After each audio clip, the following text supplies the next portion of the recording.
Assalamualaikum warahmatullahi wabarakatuh. Perkenalkan, nama saya Bagas Dwi Putra, jurusan Ilmu Administrasi Negara, NIM 2004-2193, mata kuliah Sistem Hukum Indonesia. Saya akan menjelaskan materi tentang konsep pengertian sistem hukum Indonesia dan ruang lingkupnya, manusia dan masyarakat. Pengertian tata hukum adalah semua peraturan-peraturan hukum yang diatur oleh negara atau bagian-bagiannya dan berlaku pada waktu itu di seluruh masyarakat dalam negara atau disebut juga ius constitutum. Tujuan dibentuknya tata hukum adalah untuk mempertahankan, memelihara dan melaksanakan tata tertib di kalangan anggota-anggota masyarakat dalam negara itu dengan peraturan-peraturan yang diadakan oleh negara atau bagian-bagiannya. Tujuan mempelajari tata hukum ialah agar mengetahui perbuatan atau tindakan manakah yang menurut hukum dan yang manakah bertentangan dengan hukum. Bagaimanakah kedudukan seorang dalam masyarakat, apakah kewajiban-kewajiban dan wewenang-wewenangannya yang kesemuanya itu menurut hukum Indonesia. Ketentuan Undang-Undang Nomor 10 Tahun 2004. Undang-Undang Nomor 2 Tahun 1950 tentang Lembaran Negara sudah diganti dengan Undang-Undang Nomor 10 Tahun 2004 tentang pembentukan peraturan perundang-undangan. Beberapa ketentuan dalam Undang-Undang Nomor 10 Tahun 2004 adalah sebagai berikut. Pasal 3 ayat 1. Undang-Undang Dasar Negara Republik Indonesia tahun 1945 merupakan hukum dasar dalam peraturan perundang-undangan. Ayat kedua, Undang-Undang Dasar Negara Republik Indonesia tahun 1945 ditempatkan dalam Lembaran Negara Republik Indonesia.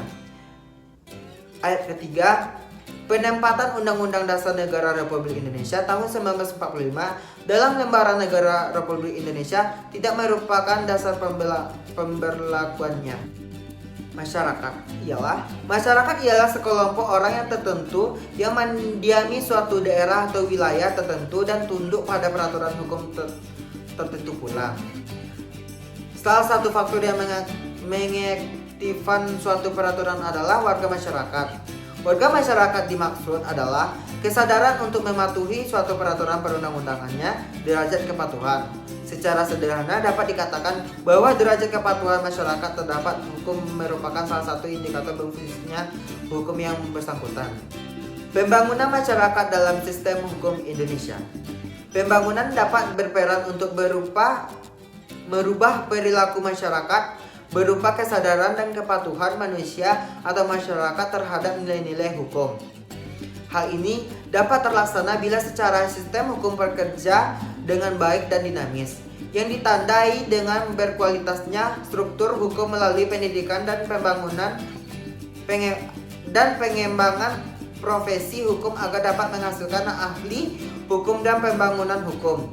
Selain itu, berkualitasnya substansi hukum yang terkait dengan rumusan norma yang dapat mengakomodasi kepentingan seluruh masyarakat, serta ditunjung oleh budaya hukum masyarakat kondusif yang selalu menempatkan hukum dalam proses penyelesaian sang sengketa. Ciri-ciri khas sistem nasional Indonesia ada dua.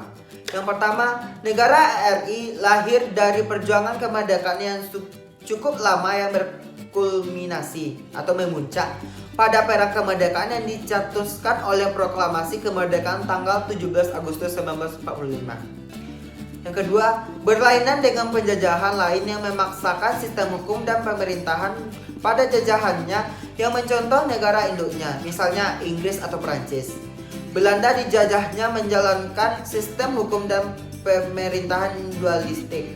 Artinya sistem hukum dan pemerintahan pribumi dipemerintah dan berlaku berdampingan dengan sistem hukum dan pemerintah dalam keadaan dan status yang sederajat. Itu saja yang dapat saya sampaikan. Kalau ada salah, wabillahi taufiq wal hidayah. Wassalamualaikum warahmatullahi wabarakatuh.